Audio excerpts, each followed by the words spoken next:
Good morning, Mom. Good morning, classmates. I am Pauline May Aguaviva, the reporter for this topic, which is all about socio-emotional development of pre-scholars, and this is the topic 11. So, as introduction, social emotional development is crucial in the preschool years. We hear a lot of parents and teachers and preschool administrators say that attending preschool is more for socialization than for formal academic writing, and there is wisdom in this. So, as we remember in previous topic, it states there that during the preschool years now, children learn about their ever-widening environment. Preschoolers now discover their new roles outside their home, so they become interested to assert themselves as they relate with other people. So let's proceed with the Pre-Scholars Initiative. Based on Erik Erikson's view of initiative, it aptly portrays the emotional and social changes that happen during the preschool years. He believed that healthy preschoolers develop initiative, the tendency of preschoolers to want to take action and assert themselves. They will learn to create, invent, pretend, take risks, and engage in lively and imaginative activities with peers. As preschoolers go through the conflict of initiative, every place becomes a playground to explore every single thing and interesting to piece thinker with. Adults sometimes get exasperated over this behavior and begin to see the preschooler as naughty or makulit. Preschoolers are always punished and criticized, end up contracting a view of themselves as being bad, dumb, or even worthless. This is really sad because childhood years should be happy years. One poster says, "You don't have to hurt." The message emphasizes that even the things we say and the way we deal with preschoolers can already hurt them at this vulnerable stage. The key thing to remember is to apply judicious permissiveness. This involves setting realistic boundaries that keep preschoolers safe and respectful of self and others, while allowing them greater opportunity to explore, take risks, and to engage in creative processes.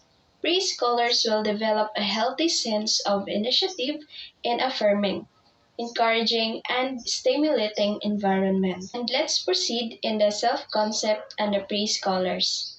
Self-concept refers to the way one sees himself, a general view about one's abilities, strengths, and weaknesses. The pre-scholar's self-concept mainly focuses on observable characteristics and his or her usual beliefs, emotions, and attitudes.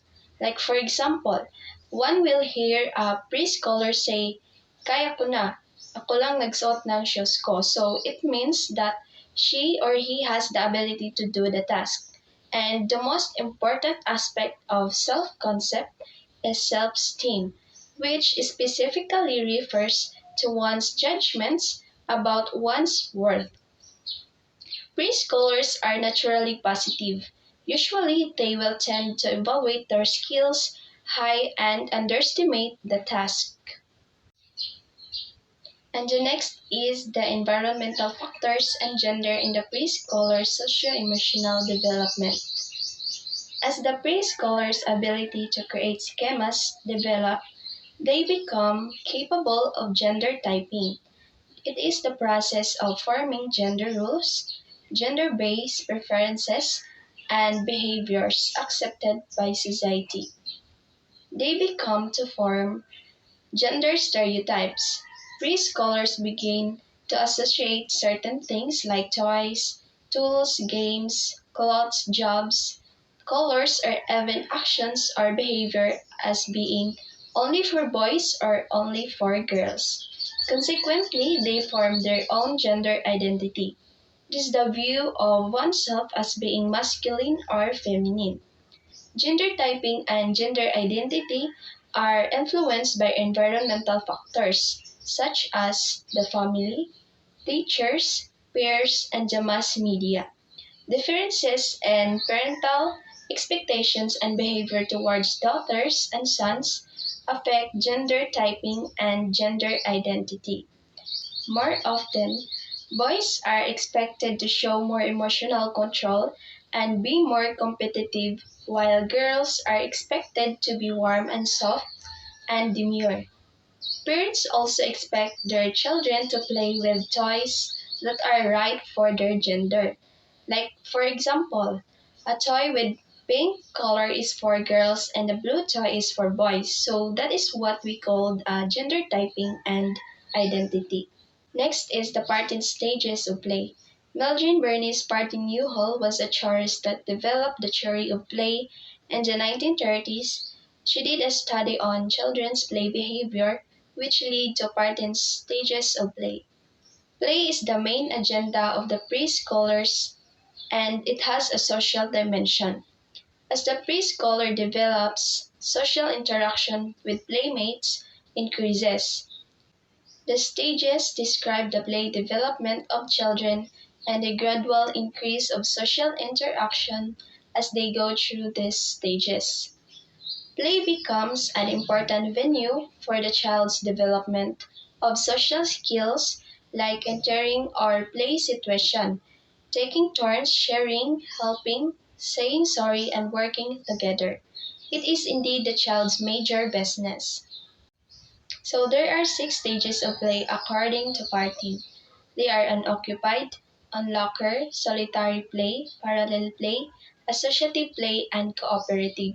So the first stage is unoccupied, which means the child appears not to be playing but directs his attention on anything that interests him. Like for example, the child is not playing or watching anyone or anything in particular. They might stand or sit and just do nothing. And the second is the unlocker. In this stage, the child spends time watching others play. He may talk to them but does not enter into play with them. Next is the solitary play. This stage is also similar to the second stage, which is the unlocker. And the fourth is the parallel play. Means the child plays with toys similar to those near him, but only plays beside and not with them. No interaction takes place. When a child plays with others, there is interaction among them, but no task assignment, rules, and organization are agreed upon this, and this is what we call associative play. The last stage is the cooperative. The child plays with others bound by some agreed upon rules and rules. The goal is maybe to make something, play a game, or act out something. So that is the part and stages of play. So let's proceed to the next slide that talks about the friendships in preschool. So as they continue to grow, preschoolers become interested in having friends. They should be encouraged in those preschool years as friendships benefit the preschooler's development by providing stimulation, assistance, companionship, social comparison, and affection, according to Kostelnik 2010. Through friendship, preschoolers are able to practice different social rules, like being a leader, a follower, someone who takes risk, and someone who helps out and comforts. Friendships are very important because they provide added sense of belongingness and security. An integral part of the preschool curriculum is to teach children the important social skills. So, the caregiving styles. Caregiving styles affect the socio-emotional development of the children. Caregivers here refers to both parents and teachers and even other adults that care for the child. Baumrand gave a model that describes the different types of caregiving styles. This was based on a longitudinal study that looked into the adult authority and the development of children that Baumrand conducted, which began in the 1960s. Decades later, she identified varying degrees of demandingness and responsiveness as determinants of four styles of caregiving.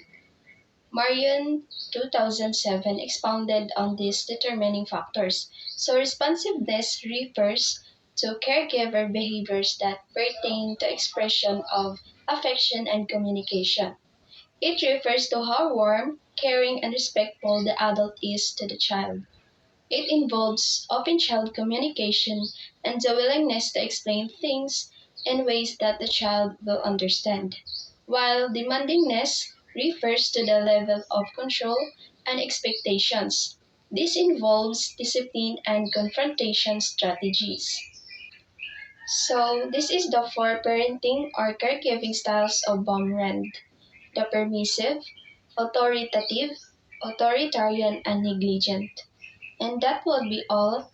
Thank you for listening and watching my presentation. I hope you have a better understanding in it.